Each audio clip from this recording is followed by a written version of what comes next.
Carlos I de Inglaterra nació el 19 de noviembre de 1600. Fue el segundo rey de la dinastía Estuardo y, al igual que su padre, el rey Jaime I, se consideraba un monarca con poder absoluto y derecho divino a gobernar. Pero eso tuvo un alto precio. Su falta de compromiso con el Parlamento condujo a la Guerra Civil Inglesa, donde el rey fue derrotado, ejecutado y la monarquía abolida en 1649. Carlos fue uno de los 7 hijos de Jaime I con Ana de Dinamarca. La abuela de Carlos era María Estuardo, aunque había muerto antes de su nacimiento. Jaime I era de linaje real Estuardo y unificó los tronos de Escocia e Inglaterra después de que Isabel I no dejara herederos. Carlos era el segundo hijo del rey Jaime. Su hermano mayor, Enrique, murió de fiebre tifoidea en 1612, por lo que finalmente se convirtió en el heredero. Carlos no tuvo una salud de hierro de niño. Era tímido, quizá por su tartamudez, y siempre ocupaba el segundo lugar respecto a su hermano mayor. Al llegar a la mayoría de edad, Carlos pasó mucho tiempo con el odiado cortesano del rey Jaime, Jorge Villiers, duque de Buckingham. Mucha gente estaba enfadada con el duque porque había tenido un ascenso meteórico en la corte de Jaime.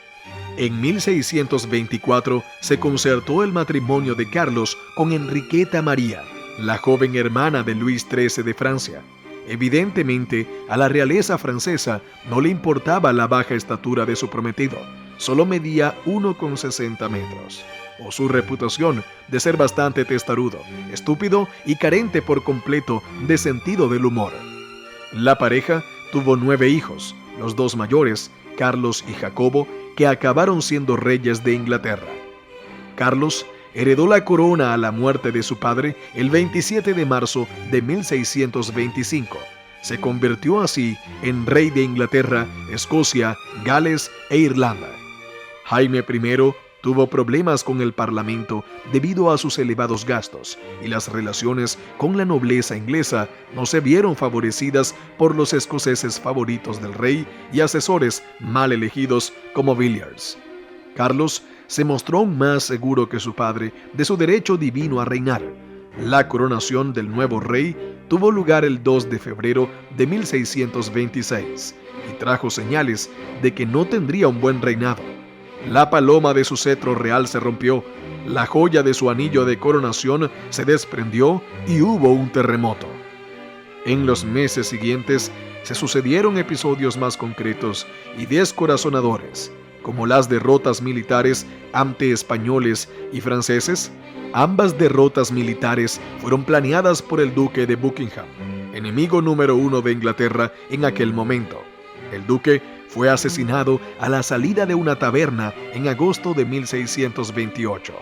Para gran alegría del Parlamento y felicidad general de la nación, la paz con Francia se firmó en 1629 y con España en 1630. En cuanto a actividades más curriculares, Carlos fue un estudioso del arte y compró una colección de dibujos de Rafael Sanzio. El rey nombró a Anthony van Dyck, 1599-1641, artista de su corte a partir de 1632, y una famosa obra que produjo es el triple retrato de 1635 con 3 vistas diferentes de Carlos. Otros intereses culturales de Carlos eran el ajedrez, el tenis y la caza, así como ver partidos. Al igual que su padre, Carlos se entrenaba a menudo en conflicto con el Parlamento en materia de finanzas, ya que este era el encargado de aprobar las nuevas leyes fiscales y decidir las cuestiones presupuestarias.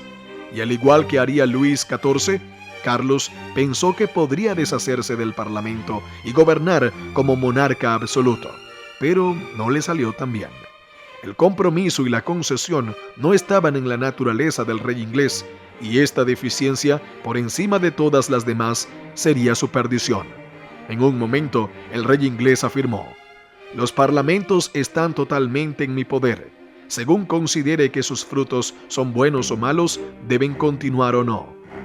En consecuencia, Carlos cerró y convocó repetidamente el Parlamento. Carlos intentó incluso eludir la institución, adquiriendo dinero por otros medios. Se extrajo dinero de comerciantes y banqueros. Se aumentaron los derechos de aduana y se revivieron leyes forestales arcaicas para poder imponer multas con las que llenar las arcas reales. Carlos también extendió el chip money, un impuesto concebido originalmente para financiar la armada y aplicado solo a las zonas costeras, pero pasó a recaudarlo también de las comunidades del interior. Además de estas nuevas cargas financieras, el rey calculó mal cuando pensó que la élite inglesa renunciaría a sus derechos a participar en el gobierno del país. Resultó que el rey no podía encontrar fondos suficientes de fuentes privadas, y en 1628 se vio obligado a hacer concesiones al Parlamento, como recaudar dinero solo a través de leyes del Parlamento y no arrestar a sus súbditos sin justificación legal. En conjunto, estos nuevos derechos del Parlamento se conocieron como la petición de derecho. Sin embargo, Carlos recapacitó y decidió disolver el Parlamento en marzo de 1629.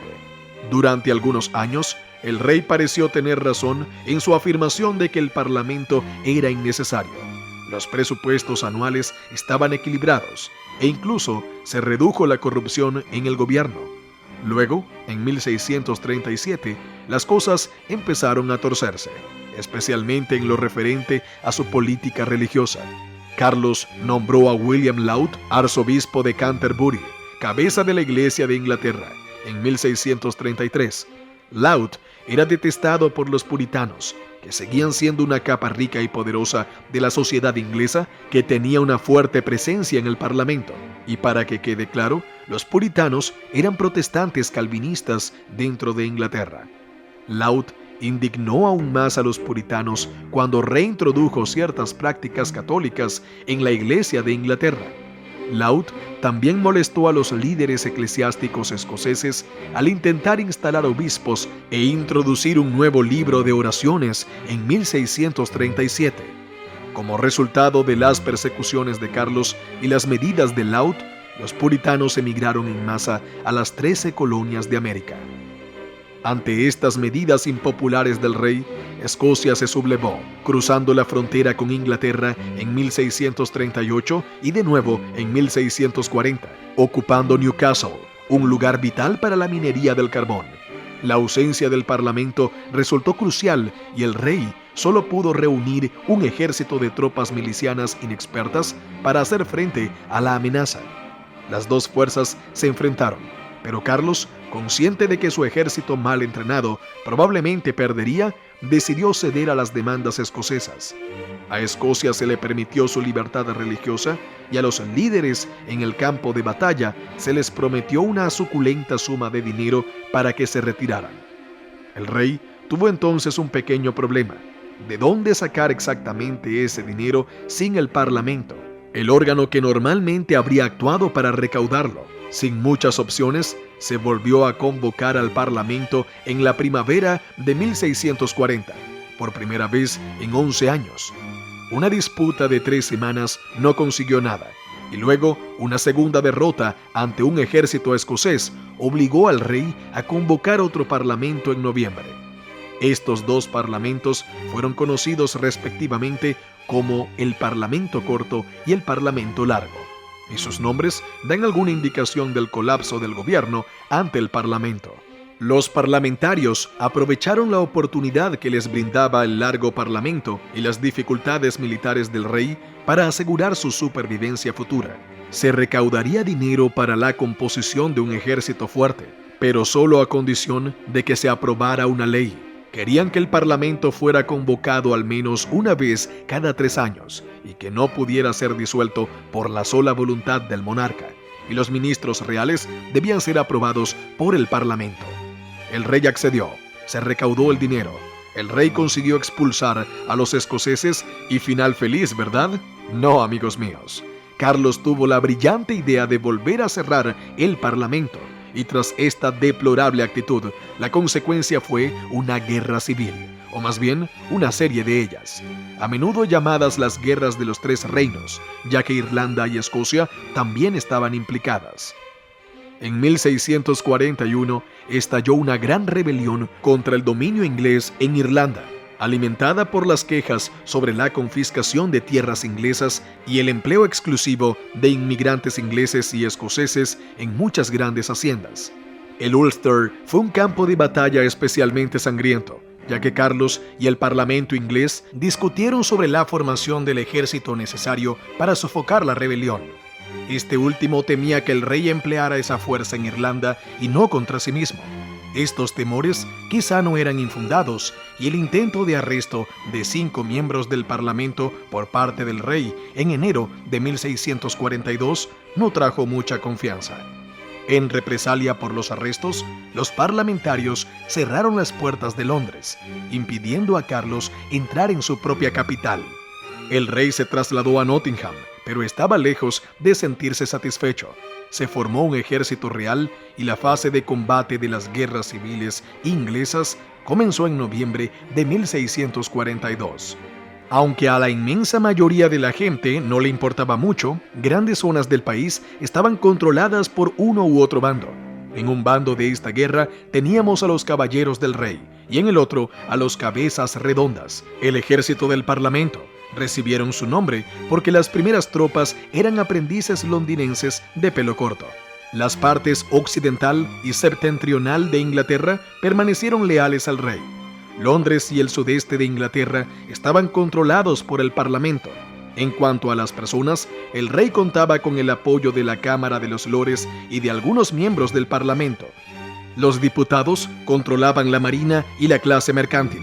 Esto significaba que el rey tenía una capacidad muy limitada para pagar a su ejército, situación que provocó importantes deserciones y despidos impopulares de los caballeros. La oposición, sin embargo, consiguió convocar al Parlamento y aumentar los impuestos para pagar a su ejército. Una medida nada popular entre el pueblo llano, pero una gran ventaja en la guerra. Los monárquicos ganaron las primeras batallas, pero la guerra se convirtió en una batalla indecisa con prolongados asedios. La mitad de las batallas a gran escala libradas en suelo inglés tuvieron lugar durante esta sangrienta década de guerra civil. La carnicería tampoco se limitó a los militares. Se calcula que 1 de cada 10 habitantes de las zonas urbanas perdió su hogar. Incluso para los que escaparon a la acción directa, los impuestos fueron devastadores. Se produjo una caída del comercio y además hubo una serie de malas cosechas. Ambos bandos recurrieron a la retirada obligatoria de soldados, pero los parlamentarios tenían la ventaja de contar con un comandante de talento, Oliver Cromwell. Cromwell, procedente de la nobleza rural, resultó ser un líder militar visionario que creía en la importancia de un ejército bien entrenado. Su ejército recibió el nombre de Nuevo Ejército Modelo. Otra ventaja fue que el uso por parte de Carlos de tropas católicas irlandesas distanció al rey de sus propios súbditos. Con la entrada de Cromwell en la guerra, la corona estaba a punto de caer y la cabeza del rey junto a ella. Tras una batalla decisiva en 1645, los parlamentarios vencieron y el rey huyó disfrazado para encontrar seguridad en los brazos de un ejército escocés en el norte de Inglaterra. Fue una evasión temporal, ya que los escoceses no darían cobijo a un monarca que no estuviera a favor del presbiterianismo ni rindiera cuentas al pueblo. Tras largas negociaciones políticas que incluyeron un cambio de opinión de los escoceses, Carlos fue entregado a los ingleses en enero de 1647 y hecho prisionero en su propio reino. El encarcelamiento del rey no fue malo. Se le mantuvo bajo arresto domiciliario en el palacio de Hampton Court. El 11 de noviembre de 1647, el rey escapó y llegó a la isla de Wight, donde pasó el año siguiente en exilio efectivo en el castillo de Carisbrooke. El 1 de diciembre de 1648, una fuerza de oficiales parlamentarios fue finalmente enviada a la isla y llevaron al rey al castillo de Horst. Carlos animó imprudentemente a los monárquicos a luchar y se convocó a un ejército escocés para ayudarle, pero fue derrotado en la batalla de Preston en 1648. Con el rey derrotado y encarcelado, la cuestión era qué hacer con un rey depuesto. La mayoría del parlamento y el pueblo querían reinstaurar a Carlos, pero recortando permanentemente sus poderes, mientras que varios puritanos pedían la ejecución de Carlos. Finalmente, Carlos fue juzgado el 20 de enero de 1649 y declarado culpable de tiranía, traición y guerra contra su propio pueblo. Carlos no se defendió, ya que consideraba que el tribunal no tenía ninguna autoridad sobre él. El rey, llamado solo Carlos Estuardo ante el tribunal, fue condenado a muerte por decapitación. El documento con los sellos de los comisarios implicados sobrevive hasta nuestros días y demuestra que solo 59 de 159 se atrevieron a señalarlo. Carlos I fue ejecutado el 30 de enero de 1649. El rey afrontó su destino con dignidad. Incluso llevaba 2 camisas para no temblar en el frío aire de enero, y la multitud pensó que temblaba de miedo. A Carlos se le prohibió celebrar un funeral de estado y fue enterrado discretamente en la capilla de San Jorge del castillo de Windsor. Tras su ejecución, el país se convirtió en una república. Se abolieron el título y el cargo de monarquía, pero no en Escocia. Se suprimió la Cámara de los Lores, se reformó la Iglesia de Inglaterra e incluso se trituraron y vendieron las joyas de la corona británica. Escocia permaneció leal a la corona y el hijo mayor de Carlos I, que también se llamaba Carlos, era por derecho de nacimiento su rey. Sin embargo, el ejército escocés fue derrotado de nuevo por los ingleses y el aspirante a Carlos II de Gran Bretaña se vio obligado a huir a Francia, donde esperó a que terminara la República para asumir el trono inglés. La Guerra Civil Inglesa por fin había terminado, pero los parlamentarios estaban divididos, ya que unos querían reformas radicales y otros se oponían a la influencia indebida del ejército de Cromwell. Los desacuerdos condujeron a la disolución del Parlamento en 1653. Oliver Cromwell fue nombrado entonces Lord Protector, pero su gobierno autoritario, mucho más que el de Carlos, hizo que muchos añoraran la moderación y la tradición de la antigua monarquía.